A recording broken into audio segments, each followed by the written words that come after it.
Okay, so tapos na tayo sa mga isda. Good morning. Tuloy lang po ang update natin ngayon dito sa Manila Yacht Club at silipin natin yung dalampasigan nitong Yacht Club or nitong gray sign.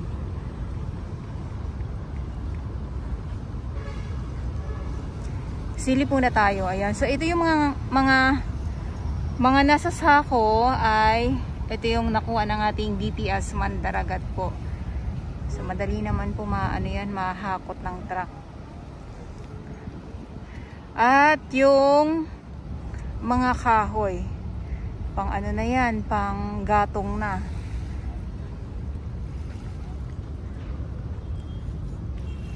So dito, ito no, nakaraang weeks ay nandito din po tayo. At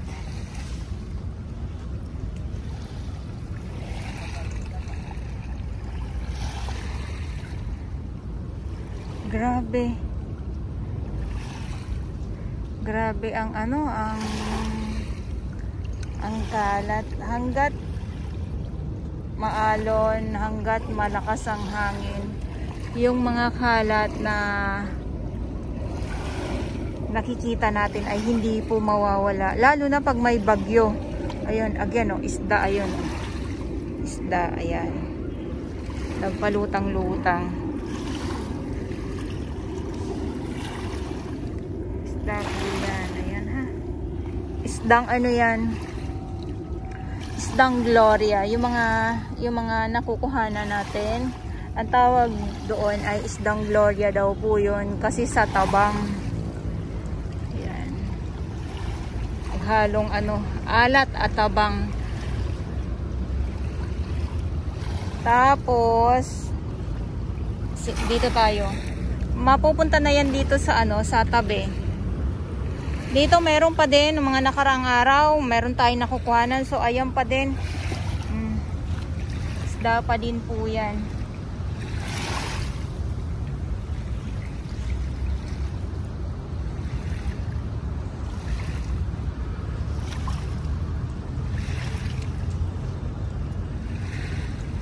Tapos may mga isda pa din dito oh. Kailan kasi may mga basura po talaga. Grabe, ang dami. Pang ulam, hindi na tumapang ulam pag yung mga ganyan. Yan oh.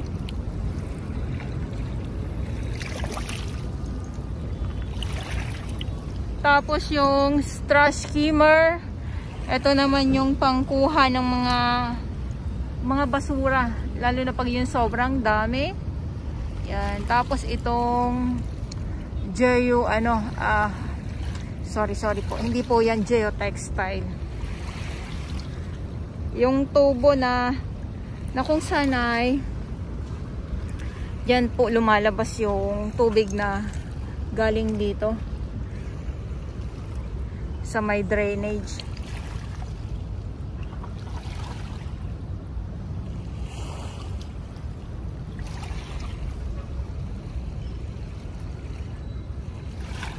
Pag na po yan, pag sobrang init, yung mga isda talaga yan, maaamoy. Kumbaga may kakaibang amoy na po siya pag yung sobrang tagal na din po dito sa dalampasigan.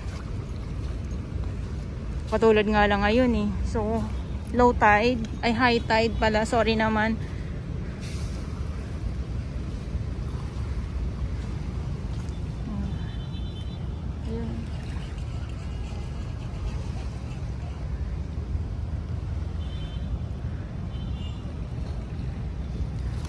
Good morning sa inyong lahat at ulitin ko lang po, ngayon ay August 9, 2025. May mga isda pa din dito. Yung mga maliliit.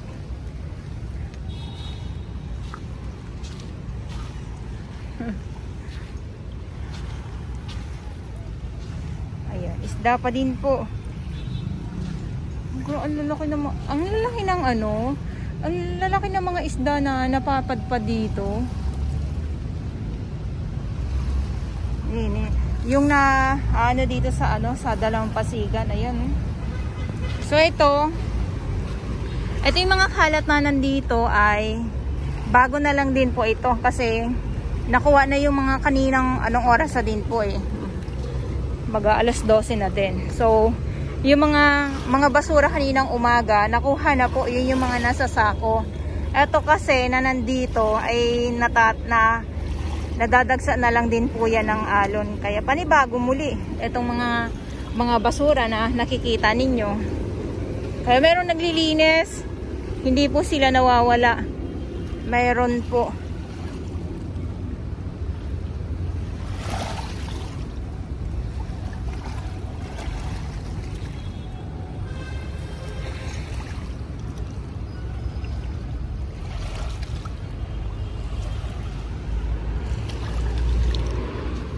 Ayan nagkalat. Ayan pa.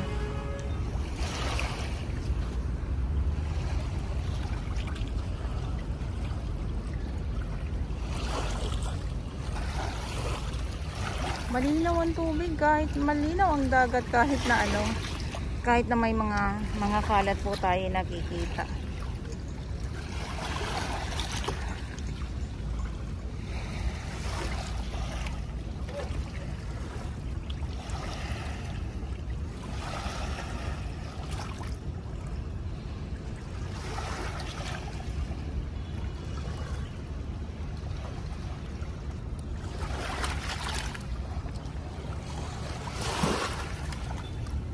Para makita nyo naman po. So, ganyan na lang po.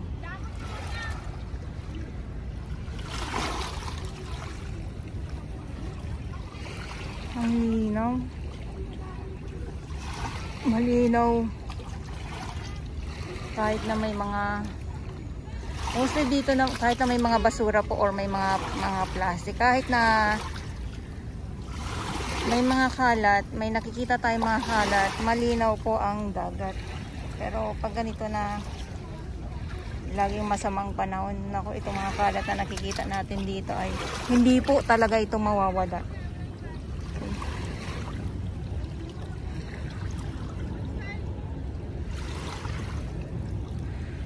Good morning sa inyong lahat at sa mga baguhan. Yes, welcome sa channel ni Miss Jelani Dora Baus.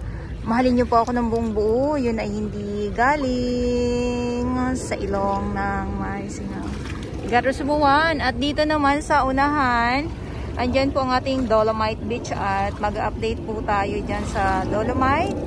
Silipin natin kung ano yung mga ganap na po dyan. Bakit nabubulol-bulol ako? Hindi naman bagyo. Wala naman bagyo. Hindi naman malakas ang alon. Kasi meron ako dito mga nakikita na mga nagparaw. Ayan, may competition din po yata dito sa kabilang side. Ang daming mga paraw ngayon.